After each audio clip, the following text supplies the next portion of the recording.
The following happened many years ago, so I apologize in advance if not everything is as detailed as my liking.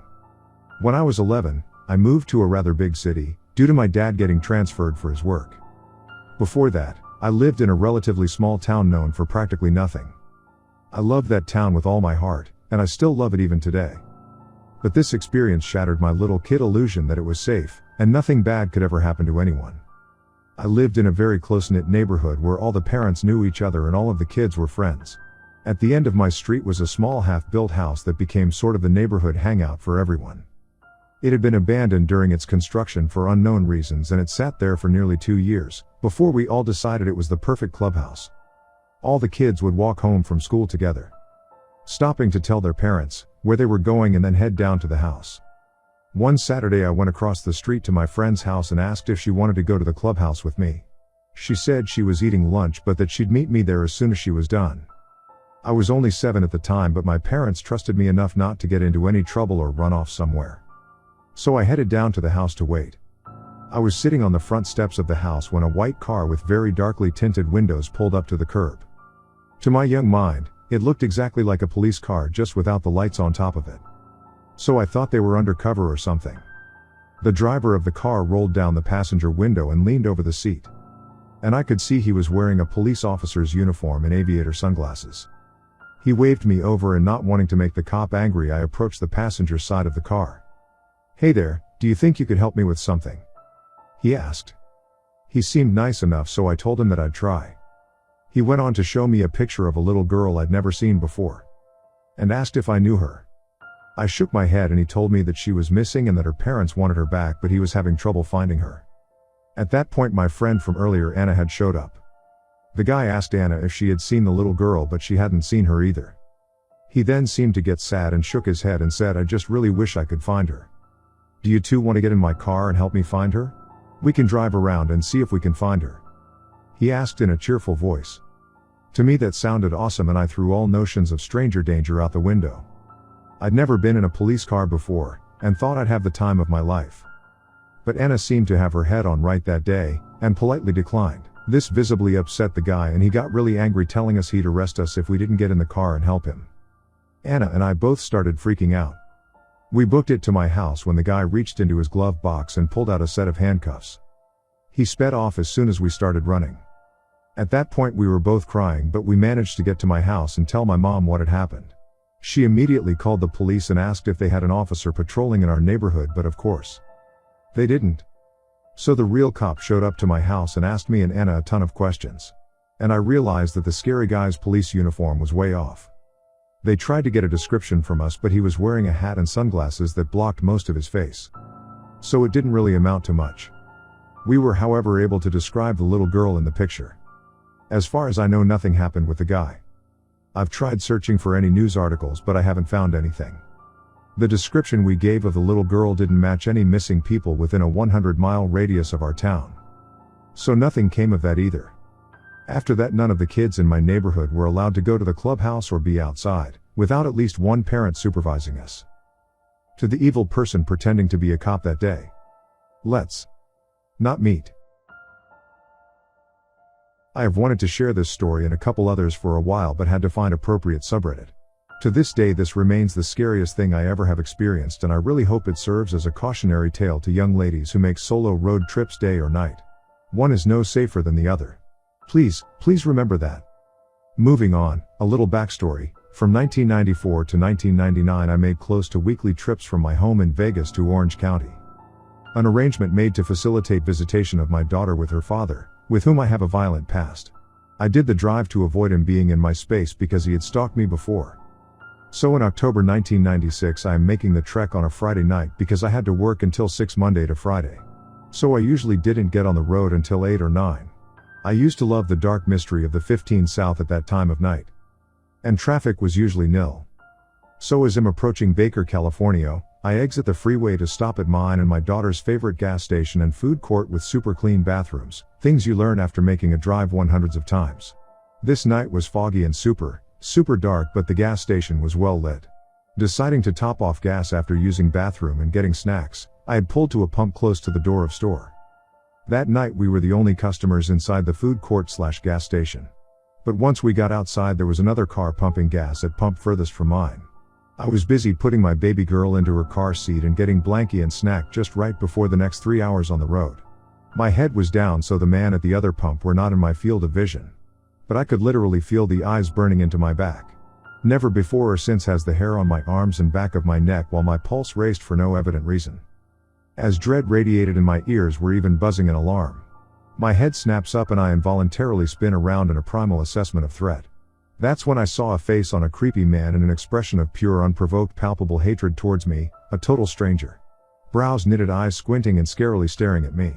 A look that said he was desecrating and savagely violating me in his mind. I lost my breath, I was so spooked.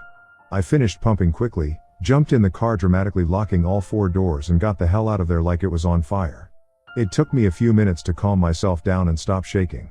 After a while I put it behind me, telling myself he must have thought I was someone else.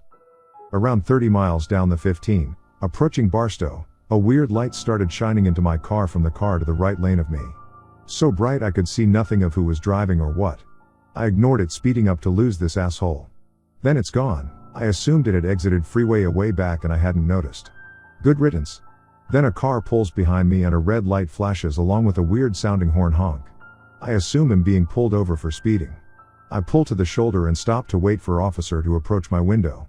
I know not to stare at cops. My eyes are straight forward. My daughter is sleeping. My windows are still up.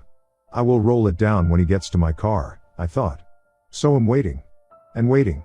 Mind you, this is before everyone had a cell phone and travelers relied on call boxes every half a mile to use for emergencies. Then I look over to my side mirror. It was so dark. All I saw was a guy standing there, his head anxiously swiveling like he's not wanting any cars around to see him. Then I notice a badge, but not on his chest. But on his pants. Like it was clipped onto his waistband. Then, the stare. And fear shakes my gut for the second time in less than an hour. My baby wakes up, I see her sweet beautiful face in my rearview mirror. And this creepy guy inside mirror. Survival instinct roared into action. Details about this encounter were alarming me and I was again choked up and shaking like crazy. My heart was racing. All of a sudden, in a split second, I felt something whisper, then loudly demand for me to exit my vehicle. He was purposely hiding his face and his body away from me. Then, as if my body was following a silent divine commands, I turned the key, shifted into first and slammed on the gas, spraying gravel on my wake. I was driving full tilt boogie like 90 miles per hour. I had zero alcohol or drugs in or on me anywhere, and it gave me confidence, thinking, go ahead, follow me to next police station. All of a sudden that car passed me and I saw it was the gas station guy. As well as fake cop guy. I also saw a red siren light like they used to sell at Spencer's Gifts.